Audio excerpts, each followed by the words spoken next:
from Darkland. I'm Jane, and today we are joined by Dr. Anne Lytle. Welcome, Anne. Thank you so much, Jane. It's a pleasure. So, Anne, Happy New Year. And Happy New Year to you. It's quite extraordinary that it's already 2023. I know. Yeah. I know. So obviously we met at AGSM where you're one of the facilitators where I learned managing people in organization. But you haven't always been a teacher at AGSM. Can you tell us a little bit more about yourself, where you came from and how you came to be where you are right now? Sure. Well, I actually started my life wanting to be a veterinarian. I loved animals and didn't was quite introverted as a child. So I loved animals and wanted to be a veterinarian. And my first degree ended up being in neuroscience. And along the way, what I discovered was that I didn't do so well with the blood and guts stuff. So as I began to watch operations and surgeries, I realized that this was probably not going to be the career path for me. And so started to consider that maybe this thing I had assumed I was going to do my whole life was going to have to change. Yeah. So it was right around that time that in this degree in neuroscience, that there was an elective called psychopathology. And I thought, oh, that sounds kind of interesting. And the lecturer had, really, great teaching ratings. So I thought, oh, well, why not? If the time slot fits, I'll give it a shot. And it was actually life-changing for me because really beginning to think about the interaction between behavior and biology, I found really fascinating. And so that took me on a journey, a little bit out of the medical science direction into the more sort of social science direction, but always with this integration with hard science, right? We call the social sciences soft sciences, and of course others hard sciences. And I was really interested in that intersection between the hard science and the soft science. And my first job actually was as an intern in a mental hospital, as I was learning about mental illness and other sorts of things. And I worked at the mental hospital as well as managed a group of halfway houses where patients from the mental hospital environment, they were kind of ready to go, not be fully 24-hour institutionalized, but they also weren't ready to just be set loose in the community. So there were these the system of halfway houses in my local area where, let's say 8 to 12 residents would live, and they needed to be supervised. And you kind of kept tabs on people and helped them go through this process of living and with, of course, the objective that hopefully as many of them could then transition into an independent living situation, if at all possible. And I did that for quite a number of years. And I think my transition into something quite different happened because of a particular moment of realization. And that was that the first mental patient that I met when I started was a woman named Gail. And she was a paranoid schizophrenic. And when I first met her at the institution, she was, pretty extreme. Pretty bad. Yeah. And then some number of years later, she was one of my residents in the halfway house environment. And she was this lovely, lovely woman. And everybody really liked her. And there was this real optimism about her becoming a part of the community. And then one day I came to work and there were police cars and ambulances and they were taking her out, and she was in a quite significant, paranoid schizophrenic state. And it was soul destroying for me to watch this full cycle, right? Of we call the revolving door that they come out and we think it's all going to be good, and then something happens and there's a trigger that starts the cycle over again. And it was at that moment that I thought, I can't do this. It's too hard. And it was then that I made the decision that I wanted to go into a more organizational science direction where, and look, my thought at that time was, I want to practice psychology for normal people, Yeah. which of course then I discovered that normal people are not so No. normal at all. Yeah. And even though it wasn't nearly as extreme as this Yeah. institutionalized environment, certainly we see, elements of a massive range of psychological issues playing out in organizations, every day. So it was at that point then that I made a decision to go and pursue a PhD in organizational behavior. And it was at that point that I realized that organizational behavior wasn't really the practice of clinical psychology for normal people in organizations. It was a lot broader than that. Really just looking at what are the psychological and sociological, elements that we can bring into the study of organizations to help us understand, why do people do what they do? How can we change the way people do what they do? What are the best ways to organize people and systems and structures so that goals can be accomplished, et cetera, et cetera. And my particular area of expertise during my PhD was the study of negotiation and conflict. Specifically, then it became cross-cultural. I did my dissertation in negotiation and negotiation cross-culturally and conflict management cross-culturally. So then, further on with the story.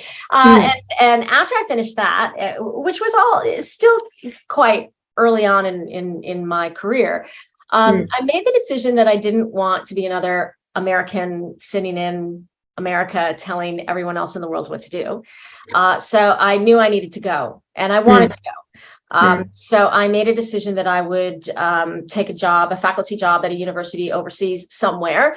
And after, looking at a range of different places, and I was very, very lucky to have choice, I made a decision to go to Hong Kong. Partly because it was 1994. It was 3 years before the return to China. I thought it would be a really interesting time to be there. And also it was as a faculty member of what I would call a startup university. It was called the Hong Kong University of Science and Technology. So it's a bit of an entrepreneurial position in a new university, with some really interesting goals and objectives. And so I made the decision to go there. Partly also because the culture felt really uncomfortable for me. Yeah. And that was good. Was that what you were after? Well, yeah, because how are you going to study cross-cultural conflict if you don't feel if you feel comfortable? If you feel completely comfortable. So and I did a lot of travel around the region during the time I was there. So I was a faculty member there for 6 years. Did a lot of travel to China and Japan and the region, Vietnam, Laos, Cambodia, Thailand, etc. And at one point came to Australia, and I thought, oh, this is a kind of nice spot. I wouldn't mind spending a bit of time here. And so at one point I did come to Australia to AGSM on sabbatical. And that was in the very early days. So that would have been in the, mid 1990s. And, they were very much, hey, you should consider the possibility of maybe coming here at some point later. And I began to teach executive education for AGSM in the 1990s. It turned out that they needed some negotiation executive presenters. And I started doing that quite early on before I actually ended up relocating to Australia. When I relocated to Australia in 2000, I was actually a permanent member of the AGSM faculty for between 2000 and I think about 2009, 2010. And that was, then AGSM was my primary home, primary place. And I did a lot of MBA, and executive and customized corporate education during that time. After that, AGSM went through a really big transition period. And during that time, there were a number of AGSM faculty that also changed over because the standalone graduate school of business that AGSM had been was integrating in with the larger faculty of commerce and economics to create the Australian School of Business, which it now is part of. And at that time, I made a decision to go out on my own. And while I was contracting to universities, primarily at that time, I was contracting to Melbourne Business School. I was doing also a lot of my own training and consulting just with clients that I had met over the course of the decade that I had been here. And I re-engaged with AGSM again, not more than a couple of years ago, when I made a decision to come back to Sydney and live here as my preferred location. So did you actually live in Melbourne for a while? I did, yes. Ah, I see. Okay, yes. All right. And you like the weather better, I guess. Yes, exactly. And look, absolutely nothing against Melbourne. It's a dynamic, interesting, fun city. And there's things I love about Melbourne and things I love about Sydney. But for me and the particular activities that I like to enjoy on a day-to-day basis, Sydney is a much easier place to do those things. It's a more outdoor, water-oriented kind of location. Yeah, although Melbourne do have really good cafe and wine culture there, so no question. Yeah, okay. I'd like to go back in time to when you did your bachelor's degree, and you mentioned there is a marriage there between our biological construct and how we come across. Do you think that how much of our biological construct have an effect to our overall personalities, I guess? Well, look, it's the $1 million question, or these days probably the $1 billion question.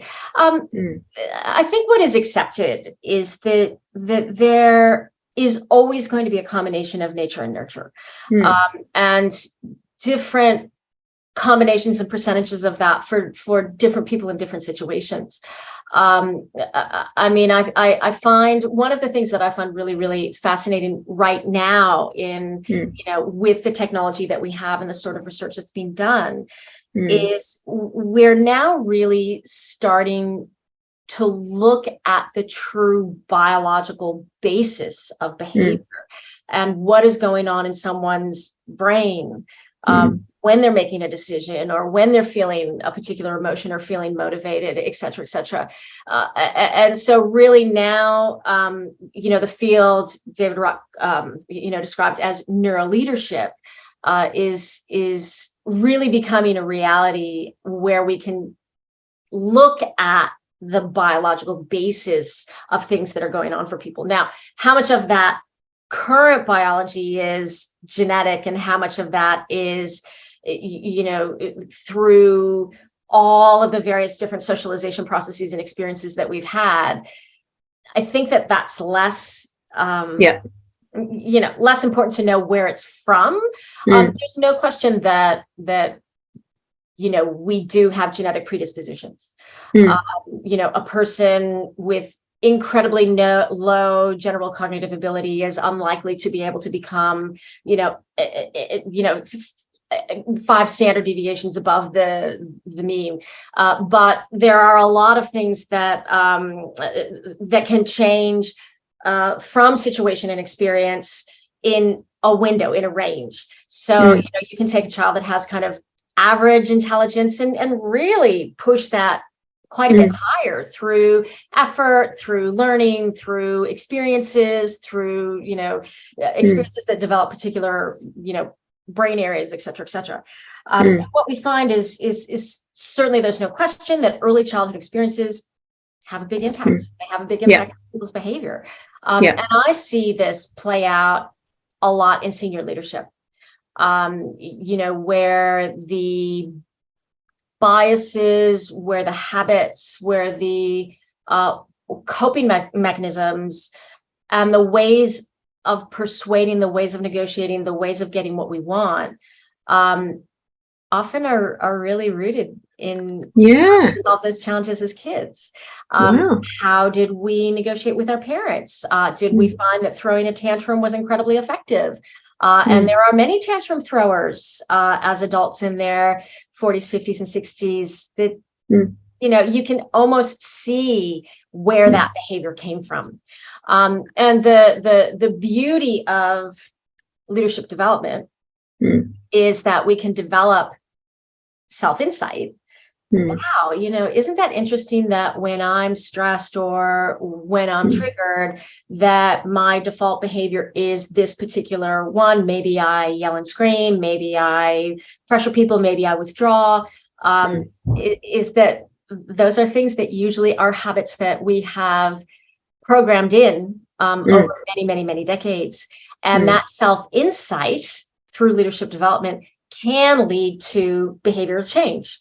Behavioral change is not easy. And certainly one of the things that I'm really passionate about in terms of my teaching and especially in the area of leadership development is helping people who want to engage in behavioral change to figure out patterns of behavior that they can engage in that will help take them on that journey to overwrite the dominant pattern. So if I usually yell and scream when I get angry, how can I stop doing that? And, we can develop a program of micro behaviors that change that behavior over time as an example. Nice. Yeah. Okay. How much, what would be the success rate, do you think? How much of those senior leaders would actually make the change instead of reverting back to their old ways in, say, a year or 2 years time frame? Well, look, Jane, that's a really interesting question. And I think that the biggest predictor of behavior change success is desire. It's just desire. Do I actually want to change that behavior or not? And am I aware of it? One of certainly my observations, especially of very senior leaders. Now, if we look, though, really at our current generation of senior leaders, let's say white men between the ages of 50 and 70, they were raised in a particular generation where, self-insight was not necessarily something that was a pursuit that people thought was important and that they should learn about.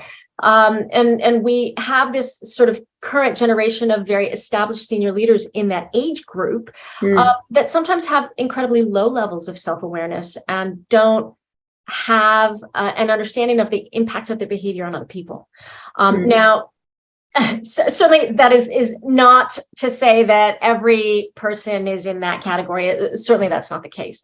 And I feel that the most successful leaders in that sort of generation are those that naturally or through whatever experiences they had realized that self-insight was important and had some motivation to really consider and think about and design their behavior in a way that met, not only their objectives, but the objectives of what they were trying to accomplish within the context of their organizations.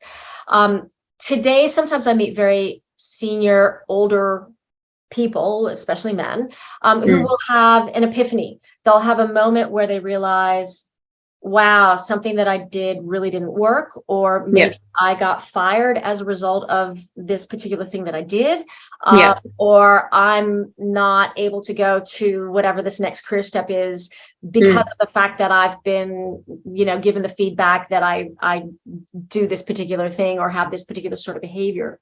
And it's often at those moments of sort of vulnerability or pain that change is really possible. And I don't think that there's an age limit. I don't think that change on almost any dimension is impossible. It's really all about how much do I want to do that? And there's a fascinating program of research and practice around something called the immunity to change, headed by a Harvard educational psychologist named Robert Keegan, who talks about some of these really hard changes, the things that you say you want to change, and then you find that you're not changing, and really tries to dig deep and explore, what's the alternative agenda going on psychologically here, and why are you not really wanting to change, even though consciously you think you might want to change? So, there are all kinds of different programs and resources available for people if they really want to do something about their behavior. Yeah, that's right. Because as much as you want to change some of those characters actually serve you in other parts of your life, right? Of So course. it's that conflicting interests, I guess.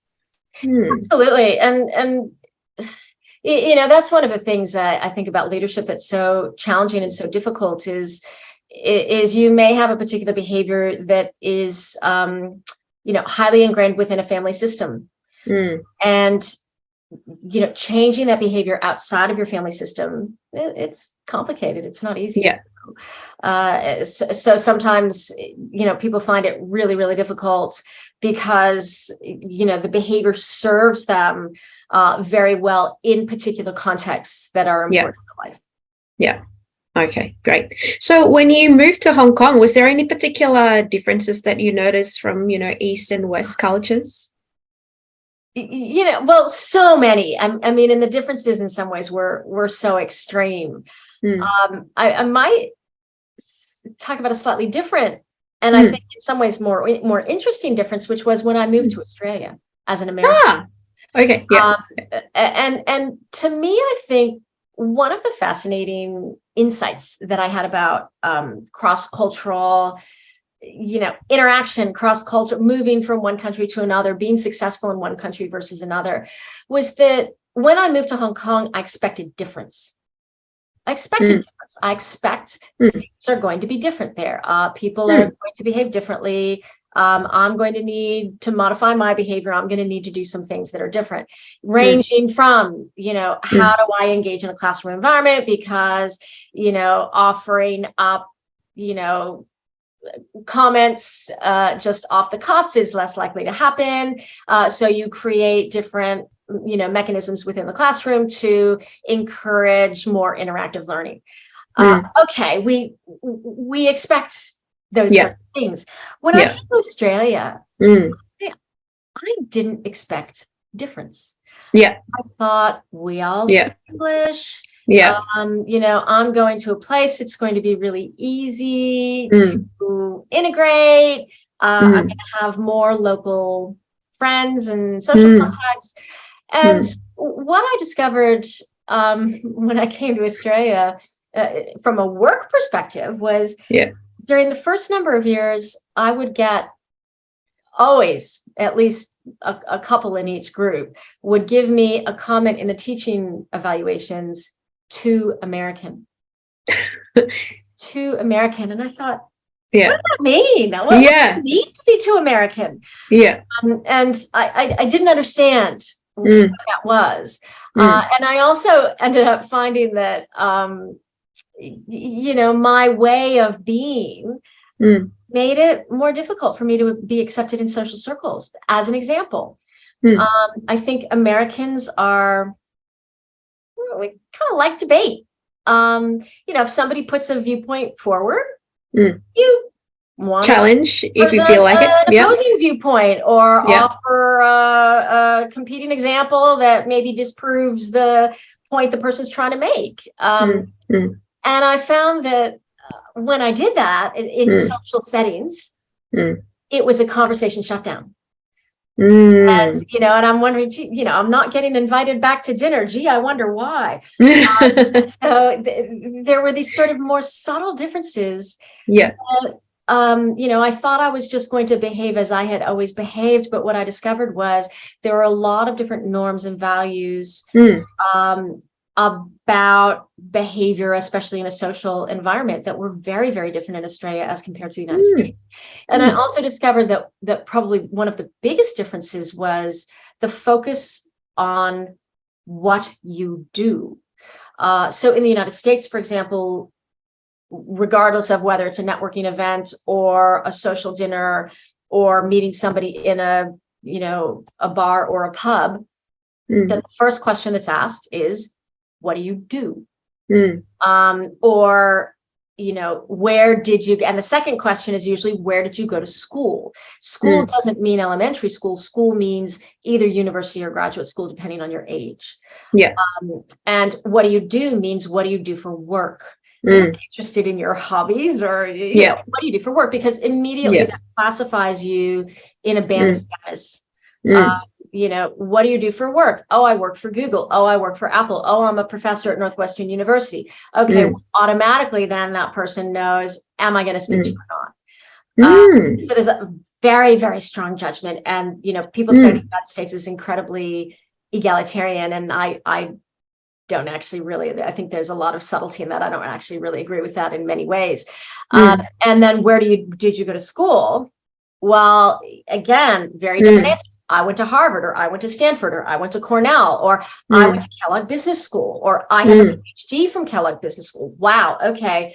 Your whole conversation is going to be quite different. In Australia, it's not the first question. No, it's probably the last. I would find I would be in social situations and I might not have any idea whatsoever after meeting somebody and talking to them for, a whole evening, have no idea what they do for work, and have absolutely no idea what their educational level is. And I found that really, at first, quite confronting.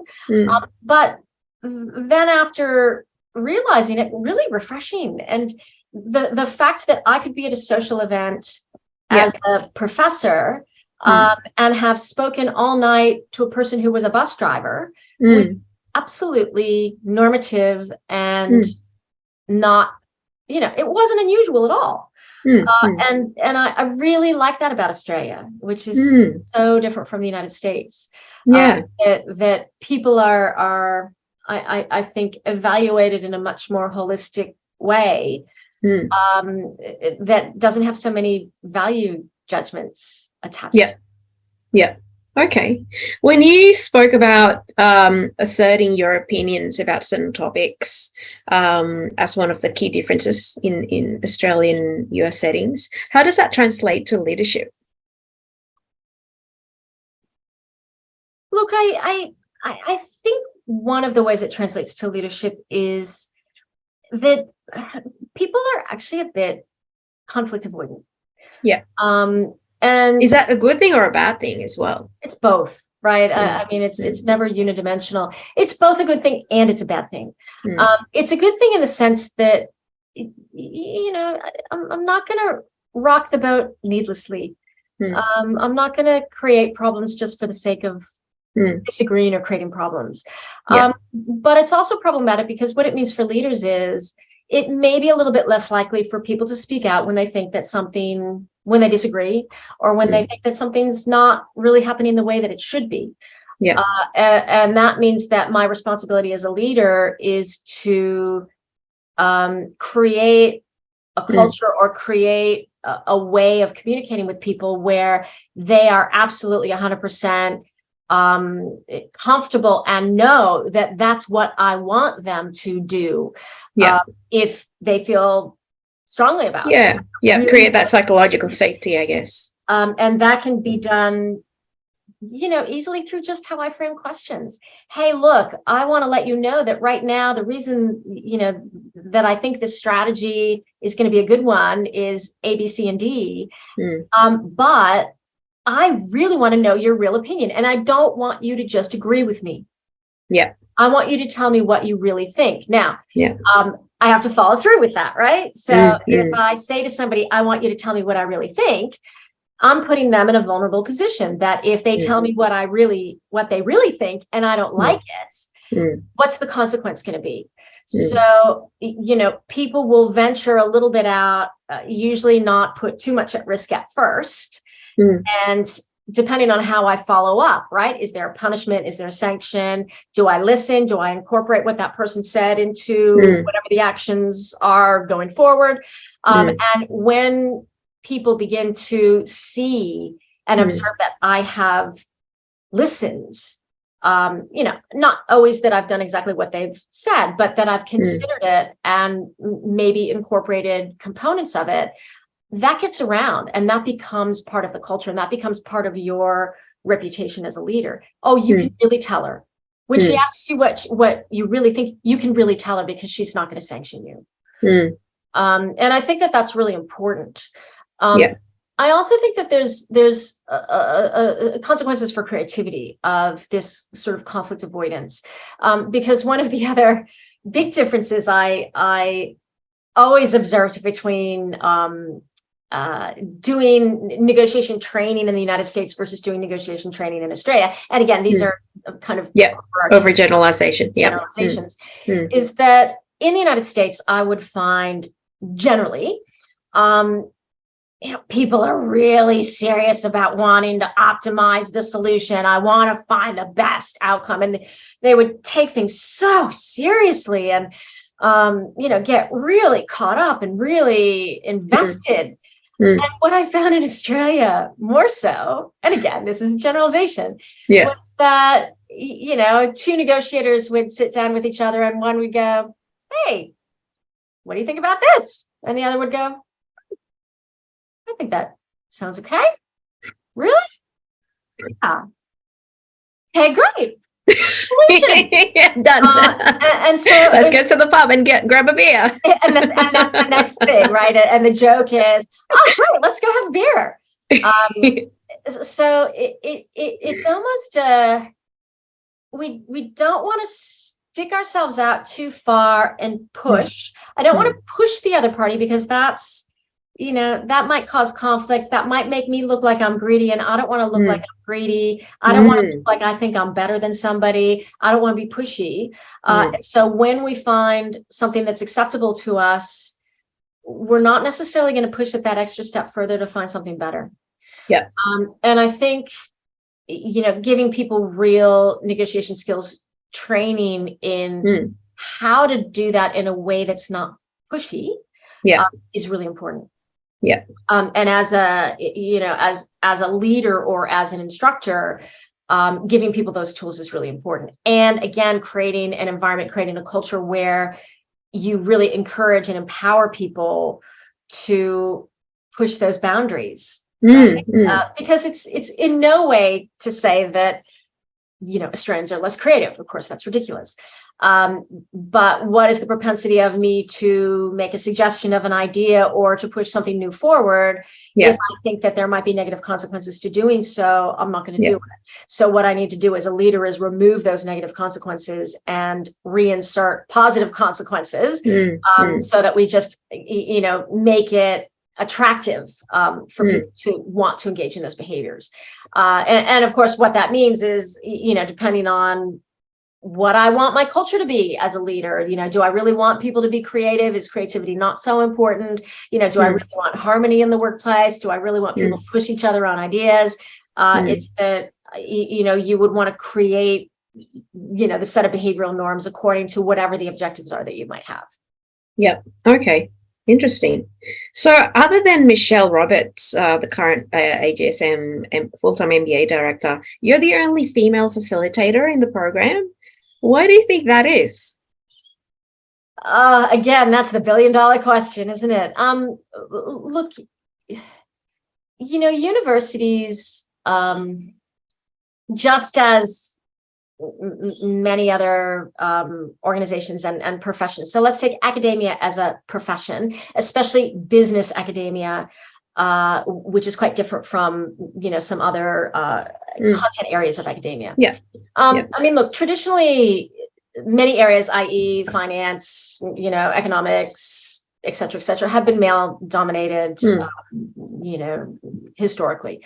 And certainly one would think that, the number of PhD students that are coming through institutions are not incredibly gender, disparate. So there are enough young women coming up through the ranks that we should no longer have, differences in percentages of genders in programs. Like this should have been equalized a long time ago. But what we find, as in many industries, is that we see the same pattern. And the pattern is that young women come in and they form, 50% or so of entry-level positions, obviously what we would call assistant professor or lecturer or senior lecturer positions. And then we ask the question, well, who are the people who are progressing? And, that's where the gender disparity really takes hold. And the pessimists and sometimes the those that are institutionalized in power will say things like, oh, well, there are just different motivations and women have career breaks, et cetera, et cetera. And the research has shown that, okay, while yes, career breaks occur, there's a lot of other stuff going on. And actually, there's a fascinating book, which I encourage all women to read, called The No Club. And it's written by two friends of mine, negotiation instructors in the United States, and as well as two other authors. So Linda Babcock is one of the authors, and Laurie Weingart is one of the authors, both from Carnegie Mellon. Actually, all of the authors are women from Carnegie Mellon University. And the No Club talks about something that we call non-promotable tasks. Now, non-promotable tasks or non-promotable work is especially problematic within the context of academia. The reality of most academic institutions, and this is the reason, look, I'll be absolutely 100% transparent. I'm not a permanent faculty member. The reason is I don't qualify. I wouldn't get hired. They wouldn't hire me. And the reason they wouldn't hire me is because I don't produce enough research articles per year to qualify for a faculty position at the Strand School of Business. So if you are not publishing, you don't get promoted.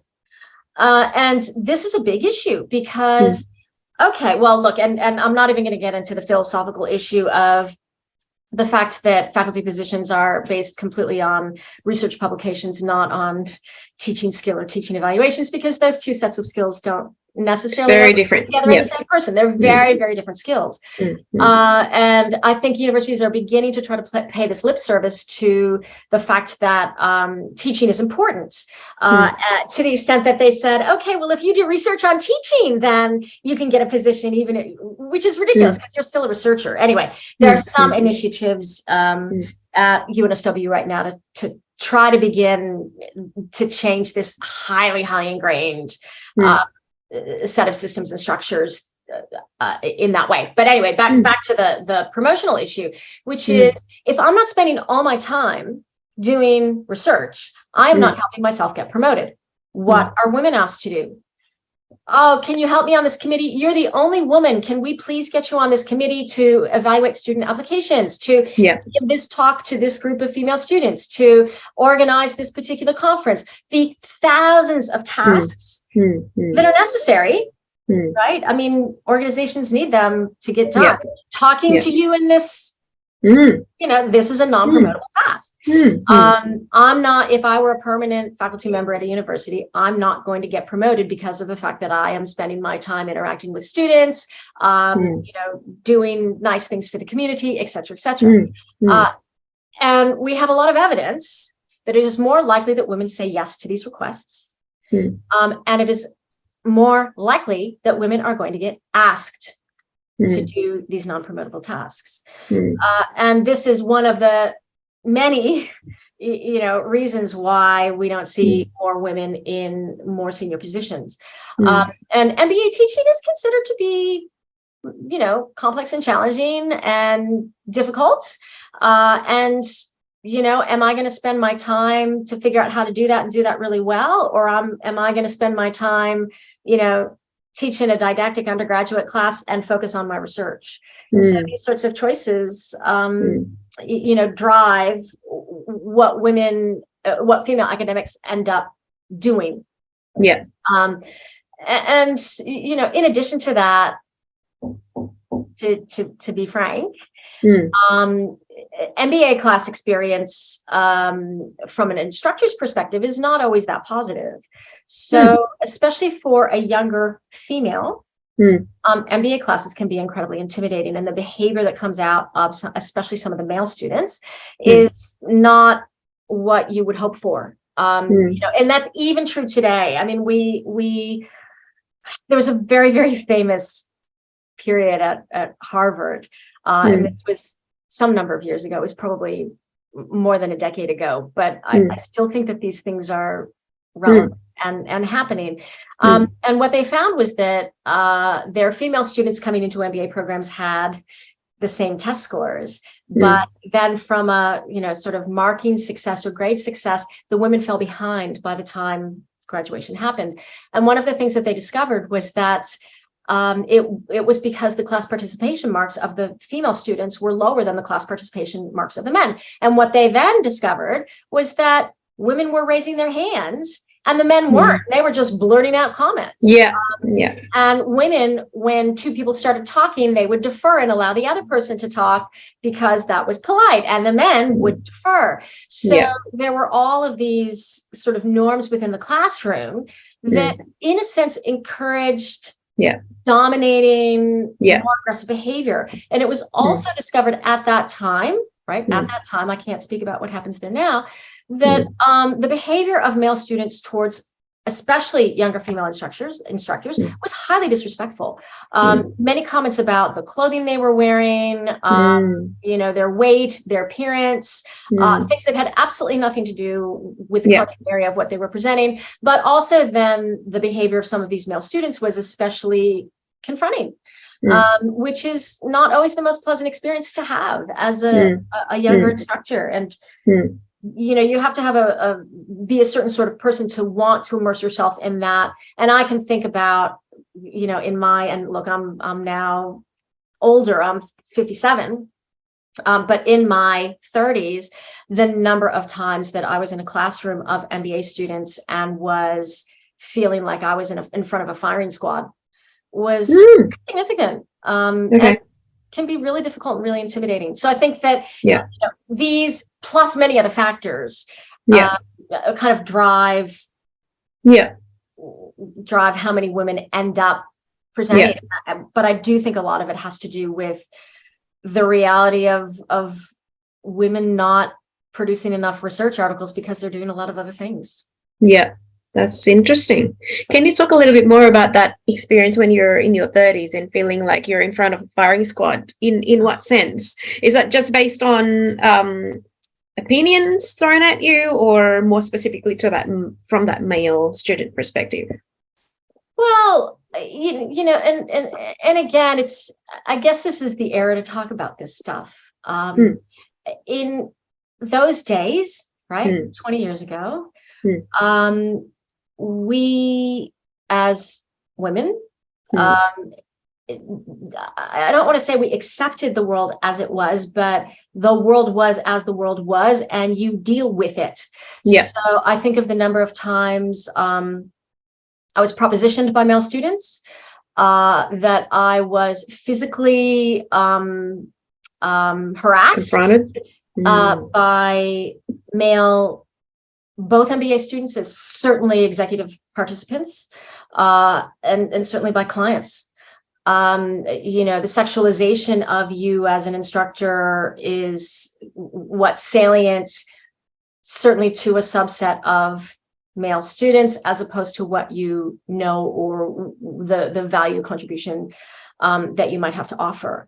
And you also knew that half of the time when you were speaking in front of a class, that you had students that were looking down your shirt, that were sending notes to each other about the length of your skirt, et cetera, et cetera. And so, I mean, that was par for the course. Wow. Time. And you could hear the gossip, right, behind the scenes. Sometimes the female students would come to you and say, well, so-and-so and such, and these male students in the back row are doing this, and they're sending, pictures of you around, or comments about you of a sexual nature around in the back of the room. Wow. Okay. And I hope things have changed. Do you think things have changed? I think they have improved. Overall, I'm not sure they've improved with every person and with every group. And look, to some extent, I am now in a different category, right? I am no longer a young, attractive female in front of a group of students, and also I think the fact that I am, at a latter stage of my career means that you've seen it. I'm just not impacted by that anymore. Nothing would faze me. And And some of that is having my own power of having dealt with those situations now for 30 years and not being faced by them. Yeah. But if I would still suggest that for the younger female instructors, professors coming through, that those things are still happening, maybe not as obviously. Certainly, I think men are realizing that more men are realizing that those behaviors are disrespectful. And also more men are realizing that even though they may have thoughts, that it is no longer socially sanctioned to express those thoughts. So they keep those thoughts to themselves. But I do think some of that still happens. Yeah. I do think wow. So. Well, I'm very sorry to hear about your experiences. And thank you so much for sharing. I think it was the experience of every female instructor through the 90s. I don't think there would be any. And this is one of the reasons why, certainly in my generation, we have newer female business school instructors. There were institutions, I'm not going to name any names, but there were institutions who literally could not keep a female faculty member. Because the groups of students, whether they be MBAs, executive MBAs, or senior executive MBAs, were so traumatizing that women were just saying, you know what, you're not paying me nearly enough to do this for me to be treated in that way. And they would go and seek out other, in some cases, other career options, in some cases, other institutions that had better, more female-friendly cultures. And some of those institutions certainly still exist, and you still hear the stories of the female instructors being really disrespected. Wow. Okay. All right. So on a more positive note, you grew up in New York. Is that right?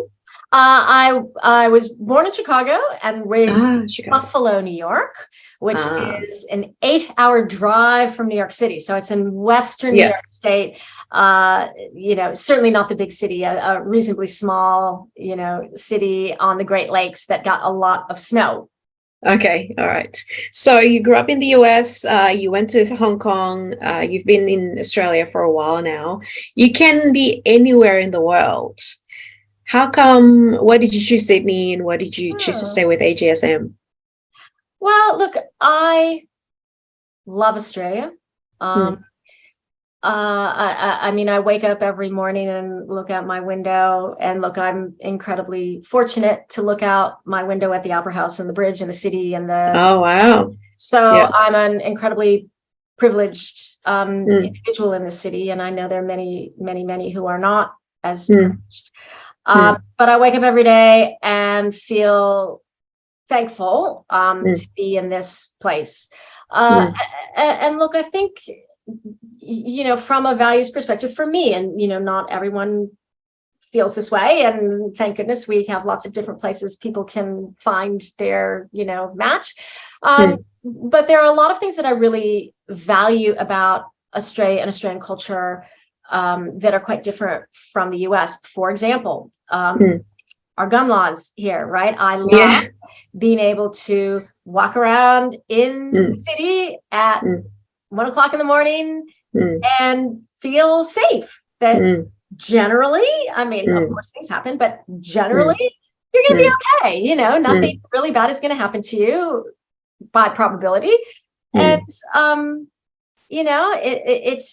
it's a big difference, because personal safety in the United States is a big issue. And it's really nice not to have that hanging over my head. The other thing that I think is really, really different is, and this is sort of, there's a part of me that loves this and a part of me that, struggles with this, is that there's no question that Australia has a much more socialized set of systems, ranging from our medical system to, the fact that we feel it's important to, support people who are less fortunate, through, social welfare. The United States is much less that way. And, being raised as an American, you're almost programmed to blame the individual for not working hard enough. And I think that that's a real that was a real fascinating difference to me when I moved to Australia, was that in the United States, I would see a homeless person and think to myself, oh, that's your fault. Crazy. What? Come on, get yourself up, get yourself out of here. And when I moved to Australia, I was really perplexed that the attitude about the homeless person was, oh, we need to help this person. I mean, they might not. Might have mental illness, or there might be other things going on, or domestic abuse, blah blah blah. And I think that, and certainly this was a long time ago as well. I think certainly thinking in the United States certainly has evolved since that time. But I think there's a real collectivism in Australia about those less fortunate, a feeling that those more fortunate should be sharing with those who are less fortunate. And while, from a selfish perspective, from a tax perspective, as a high income earner, initially I kind of resented that.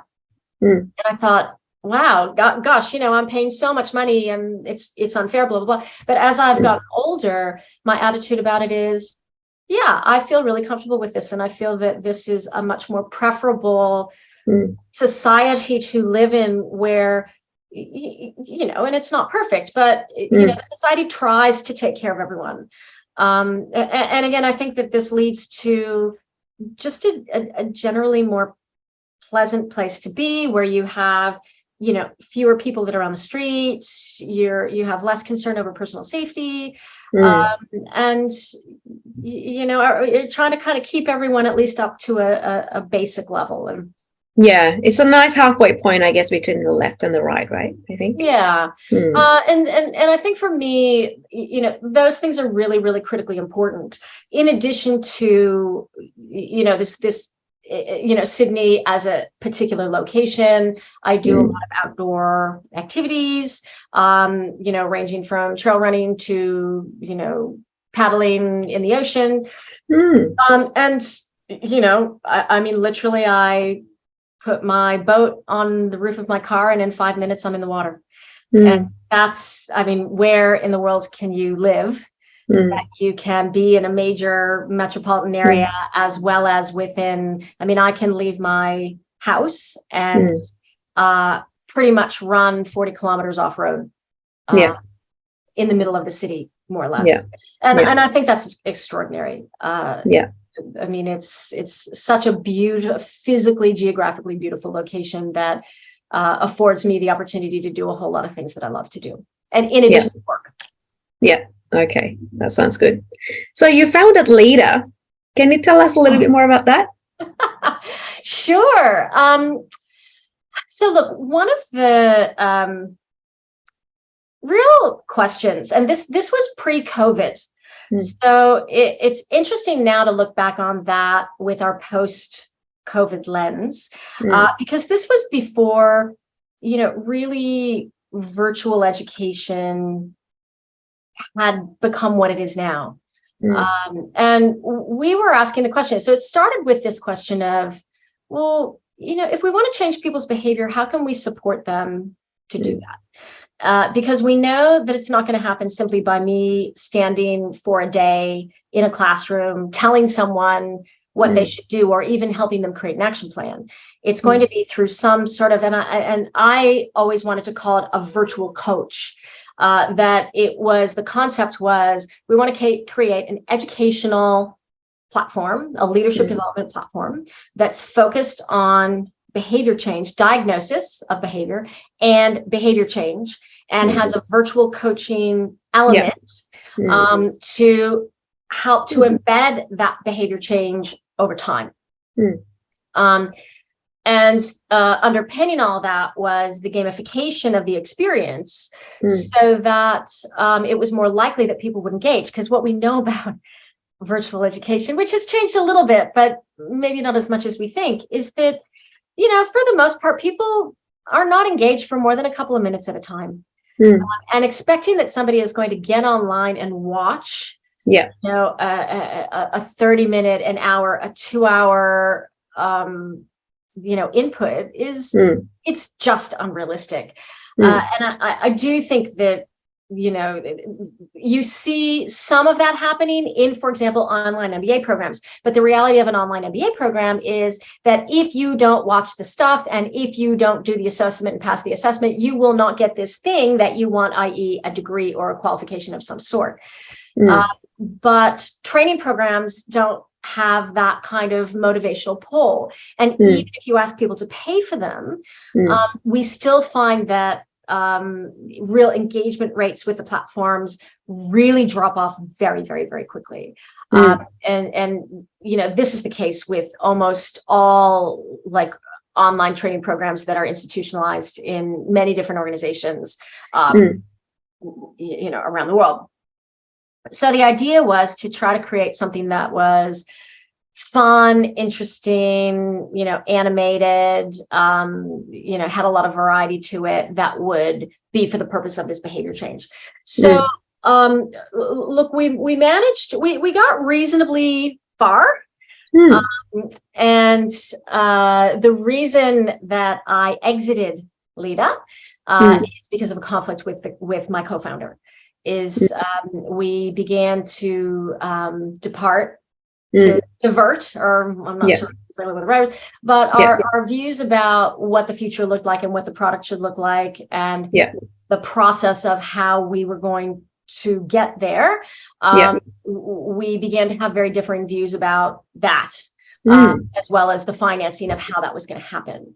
And I made, at that time, this would have been around 2018, probably 2018, it always was finalized, that I made the decision to sell out, because I just didn't feel that it was going to work for the two of us to go forth, and it, and I was the one that was probably, I don't know, for me it was the right decision to go. The platform, and it's sort of a tragedy, right? Because the platform has not progressed. And, that was actually my prediction of what was going to happen if I exited. But then, the ironic thing was that just at that point, COVID hit. And that was probably the absolute best time. To really launch it. To really be launched. But it kind of got stuck and never went anywhere after that. And look, I guess there's a part of me that, would like to give that sort of thing another crack. And with all the learning that's gone on, certainly during COVID, and, with all the progression of where I've gone, certainly whatever it would be that would be created would be a much better version of what the initial conception of that was. Okay. How far in did you actually go? Did you have the app developed already? So we actually had, at that time, I was working as a full-time faculty member for Monash University. And we launched and had a working app platform, which is still functioning. And we used that with Monash MBA students over a period of years. Oh, wow. Okay. All right. Well, looking forward to hear what's coming up in that space. Yeah. All right. So before we close, I have prepared some questions for a quick fire round. Are you up for a quick fire? Absolutely. Friday. Okay. So we have 2 minutes to answer these questions. Ready? Okay. What do you do for you? Spend time with my dog, my sweet, lovely Black Labrador Ferris, or go paddling or go running. Nice. What's your power song? Power song. Oh, gosh. Let's see. I don't know, maybe Katy Perry. That sounds really terrible. Oh no, Katy Perry's my power artist as well. Okay. All right. So imagine that all of the vineyards in the world have shut down due to global warming. You can only choose one bottle of wine that'll last for the rest of your life. What would that be? Sean Smith Sauvignon Blanc. Nice. That was easy. That's an easy answer. I didn't have to think about that one. Yeah. Okay. Why do you do what you do? I'll take a tiny bit more time to answer this question, which is my mother, who is now gone, was an alcoholic. She was a very unhappy woman for many, many reasons. But one of the reasons she was unhappy is because she felt trapped in a life that she couldn't really exit because she didn't have an education. So, growing up through that, I think my real mission became that I wanted to educate people, to give people power to make choices, to make decisions, but especially to educate women so that they didn't have to stay in situations that they really didn't want to be in. Yeah. Wow. Amazing. And the last question is, what do you want to be remembered for? Look, I and this is sort of funny because it's not a career thing, which I guess often happens when you get older. But I mean, my passion later in life has become animals, and my plan for my retirement gig, whenever that might happen to be, is that I would like to be remembered for and set up an organization called Veterinarians Without Frontiers, and to coordinate animal rescue and welfare and treatment providers around the world, and to negotiate with universities and veterinary programs to provide students to staff and have work experience in a variety of these different sorts of places, and kind of create this network where we improve animal welfare across the world. That's what I would like to do. And I haven't even started it yet. So yeah, I love the vision though. So it's all about making it happen, come to life whenever you're ready. All right. Well, Dr. Anne Lytle, thank you so much for your time and for sharing, your insights and your opinions. I really appreciate your candor. So thank you. My pleasure, Jane. All right. Have a good one. So thank you so much for listening. If you enjoy our conversation, please press the like button, comment, and share with your friends. In the meantime, don't forget to press the subscribe button so that the next video will go straight to your box. See you next time. Thank you.